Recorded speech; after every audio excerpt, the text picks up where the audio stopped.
الرحیم والصلاة والسلام علی رسولہ الکریم اما بعد۔ سورۃ البقرہ کی آیت نمبر 143 کے پہلے حصے میں پروردگار عالم جل جلالہ نے ارشاد فرمایا وَكَذَلِكَ جَعَلْنَاكُمْ أُمَّةً وَسَطًا لِتَكُونُوا شُهَدَاءَ عَلَى النَّاسِ وَيَكُونَ الرَّسُولُ عَلَيْكُمْ شَهِيدًا، اور اسی طرح ہم نے تمہیں بہترین امت بنایا تاکہ تم لوگوں پر گواہ بنو، اور رسول صلی اللہ علیہ وسلم تم سب پر گواہ ہوں۔ اس آیت مبارکہ کی جو تفسیر خود ہمارے آقا صلی اللہ علیہ وآلہ وسلم نے بیان فرمائی ہے، اگر اس تفسیر کو سمجھ لیا جائے تو یہ سمجھنا، یہ ماننا ہمارے لیے آسان ہو جائے گا کہ خالق کائنات جل جلالہ نے ہمارے آقا صلی اللہ علیہ وآلہ وسلم کو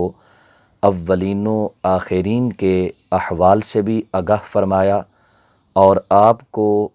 کائنات کی جملہ مخلوقات کا علم بھی عطا فرمایا ہے۔ حضرت ابو سعید خدری رضی اللہ تعالی عنہ سے حدیث مروی ہے، امام ابن ماجہ نے اپنی سنن میں ابواب الزہد میں باب فی صفات امتی محمد میں اس حدیث کو روایت کیا ہے۔ سید عالم نور مجسم شفیع معظم صلی اللہ علیہ وسلم ارشاد فرماتے ہیں، قیامت کے دن رب ذوالجلال کی بارگاہ میں بعض انبیاء اس حال میں حاضر ہوں گے کہ ان کے ساتھ 2 امتی ہوں گے، بعض کے ساتھ 3 ہوں گے، بعض کے ساتھ اس سے کم یا زیادہ ہوں گے۔ تو رب ذوالجلال انبیاء سے ارشاد فرمائے گا کہ اے انبیاء، کیا آپ نے میری دی ہوئی ذمہ داری کو پورا نہیں کیا؟ کیا آپ نے دعوت دین کا کام مکمل نہیں کیا؟ تو انبیاء فرمائیں گے ہم نے اپنی استطاعت کے مطابق دین کی نشر و اشاعت اور تبلیغ کا فریضہ سر انجام دیا ہے، لیکن لوگوں نے ہماری بات کو مسترد کر دیا۔ اب اس نبی کی کافر امت کو بلایا جائے گا، یعنی وہ لوگ کہ جن کو نبی نے دین کی دعوت تو دی، لیکن ان لوگوں نے اپنے بغض و عناد کی وجہ سے، اپنے کفر کی وجہ سے نبی کو جھٹلایا اور شرک و کفر کے اوپر قائم رہے۔ تو خالق کائنات جل جلالہ ان لوگوں کو بلا کر فرمائے گا کہ کیا میرے نبی نے تمہیں دین کی دعوت نہیں دی؟ تو وہ کافر قوم رب ذوالجلال کے سامنے انکار کر دے گی اور کہے گی کہ مولا، ہمارے پاس نہ تو تیرا کوئی نبی آیا اور نہ ہمیں دین کی کوئی دعوت دی گئی۔ اب جب وہ لوگ اس بات کا انکار کریں گے تو رب ذوالجلال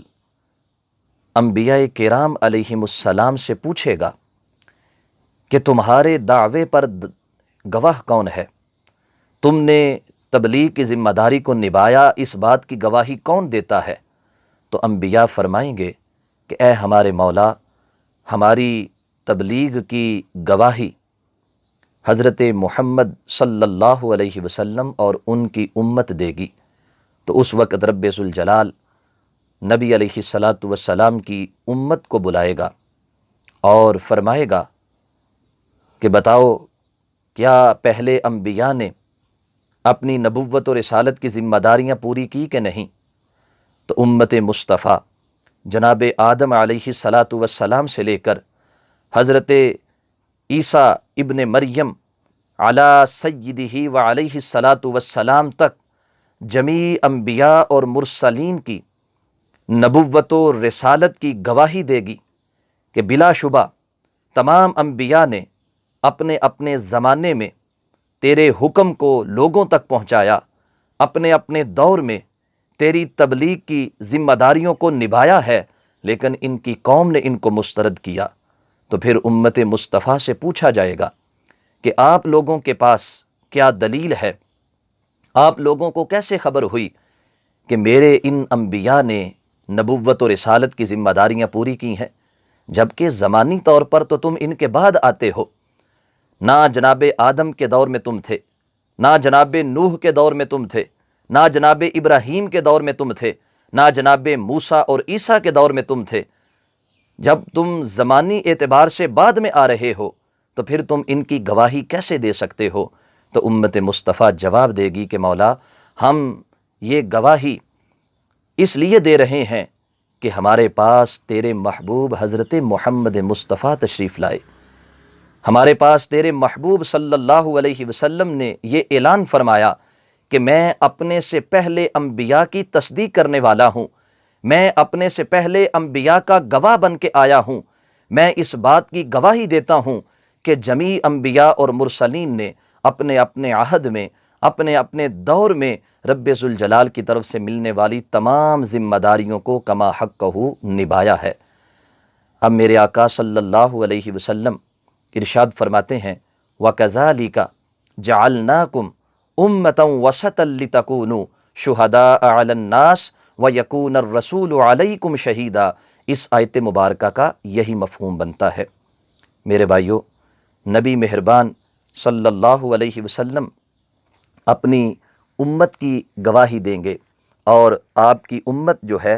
وہ پہلے انبیاء کی گواہی دے گی۔ اب یہاں پر یہ بات بھی قابل غور ہے کہ کیا امت مصطفیٰ کا ہر فرد گواہی دے گا؟ جبکہ صحیح مسلم کی حدیث مبارکہ ہے کہ کل قیامت کے دن ایک دوسرے کو لعن طعن کرنے والے، برا بھلا کہنے والے، گالی گلوچ کرنے والے نہ تو گواہ بنیں گے اور نہ ہی ان کی شفاعت کو قبول کیا جائے گا۔ تو اس حدیث کے مطابق گواہی ان لوگوں کی ہوگی جو متقین ہیں، گواہی ان لوگوں کی ہوگی جو صالحین ہیں۔ اب یہاں پر سوال یہ پیدا ہوتا ہے کہ نبی علیہ الصلاۃ والسلام کی امت کے نیک لوگ پہلے انبیاء کی نبوت و رسالت کے اس لیے گواہ ہیں کہ انہیں نبی علیہ الصلاۃ والسلام نے بتا دیا کہ سب انبیاء اپنی ذمہ داریاں نبھا کر گئے ہیں، لیکن سوال یہ ہے کہ نبی علیہ الصلاۃ والسلام کو کس طرح خبر ہے کہ قیامت تک آنے والا آپ کا کون سا امتی نیک ہے، کون سا امتی صراط مستقیم پر گامزن ہے، کون سا امتی قرآن و سنت کی تعلیمات کے مطابق زندگی بسر کر رہا ہے؟ تو نبی علیہ الصلاۃ والسلام کی اس حیثیت کو واضح کرنے کے لیے مفسرین کرام نے اسی آیت کے تحت اپنی اپنی تفاسیر کے اندر بے شمار خوبصورت انداز کے اقوال نقل کیے ہیں، لیکن یہاں اختصار کے پیش نظر میں بر صغیر کی وہ ہستی کہ جنہیں بر صغیر کے تمام مکاتب فکر اپنے لیے حجت تسلیم کرتے ہیں، شیخ المحدثین حضرت شاہ عبد العزیز محدث دہلوی رحمۃ اللہ علیہ اپنی تفسیر عزیزی کے اندر اسی آیت کے تحت یہ تحریر فرماتے ہیں کہ نبی علیہ الصلاۃ والسلام اپنی امت کے صالحین کے گواہ ہوں گے۔ کیوں؟ لکھتے ہیں اس لیے کہ سید عالم نور مجسم شفیع معظم صلی اللہ علیہ وسلم نور نبوت کے ساتھ ہر دیندار کے متعلق جانتے ہیں۔ اللہ نے جو آپ کو نور نبوت عطا کیا، اس نور سے قیامت تک آنے والے آپ کے غلاموں کی دینی کیفیت آپ پر واضح ہے۔ آپ جانتے ہیں کہ آپ کا غلام دین کے کس درجے پر فائز ہے، اس کی ایمانی کیفیت کیا ہے، اس کے ایمان کی حقیقت کیا ہے، اور اگر اس کے ایمان میں ترقی نہیں ہو رہی، اعلیٰ منازل پر وہ فائز نہیں ہو رہا، تو اس کی ترقی کی راہ میں رکاوٹ کون سی ہے؟ لہٰذا ہمارے آقا صلی اللہ علیہ وسلم اپنی امت کے تمام افراد کو ان کے اعمال کے اعتبار سے، ان کے ایمان کے اعتبار سے جانتے ہیں۔ یہی وجہ ہے کہ نبی علیہ الصلاۃ والسلام کی گواہی آپ کی امت کے حق میں قبول کی جائے گی۔ اور امام اسماعیل حقی نے تفسیر روح البیان میں اسی آیت مبارکہ کے تحت یہ تحریر فرمایا، جس کا مفہوم یہ ہے کہ رسول اکرم صلی اللہ علیہ وسلم کی اپنی امت کے لیے گواہی دینے کا معنی یہ ہے کہ آپ اپنے دین میں داخل ہونے والے ہر شخص کے دینی مرتبہ سے آگاہ ہیں، اور اس کی حقیقت ایمانی سے آگاہ ہیں، اور جس حجاب کے سبب وہ دینی کمال سے پیچھے ہے، نبی علیہ الصلاۃ والسلام اس سبب کو بھی جانتے ہیں، اور آپ صلی اللہ علیہ وسلم امت کے نیک اعمال سے، امت کے برے اعمال سے، حتیٰ کہ ان کی دلی کیفیت میں موجود اخلاص کو اور نفاق تک کو بھی جانتے ہیں، اور رب ذوالجلال نے یہ سب کچھ آپ کو عطا کیا، اور آپ نور حق کی وجہ سے ان سے آگاہ ہو چکے ہیں، اور آپ کی امت کے نیک لوگ آپ کے اسی نور سے دیگر امتوں کے احوال کو جاننے والے ہیں۔ احباب ذی وقار، یہ آیت مبارکہ اور اس آیت پہ جو تفسیر نبوی ہے، اور پھر اس تفسیر کے اوپر جو مفسرین کی آراء ہیں، اگر فقط انہی کو پڑھ لیا جائے تو یہ عقیدہ ہمیشہ کے واسطے محفوظ ہو جائے گا کہ خالق کائنات جل جلالہ نے ہمارے آقا صلی اللہ علیہ وسلم کو جمی مخلوقات کا، اولین و آخرین کا علم عطا فرمایا۔ اسی لیے کل قیامت کے دن سید عالم نور مجسم شفیع معظم صلی اللہ علیہ وسلم تمام کی طرف سے گواہ بنا کر پیش کیے جائیں گے۔ دعا ہے خالق کائنات جل جلالہ ہمیں اپنے محبوب صلی اللہ علیہ وسلم کی عظمت کو سمجھنے کی توفیق عطا فرمائے، اور جو اللہ نے آپ کو علوم کے خزانے عطا کیے انہیں سمجھنے کی توفیق بخشے۔ وآخر دعوانا ان الحمد للہ رب العالمین۔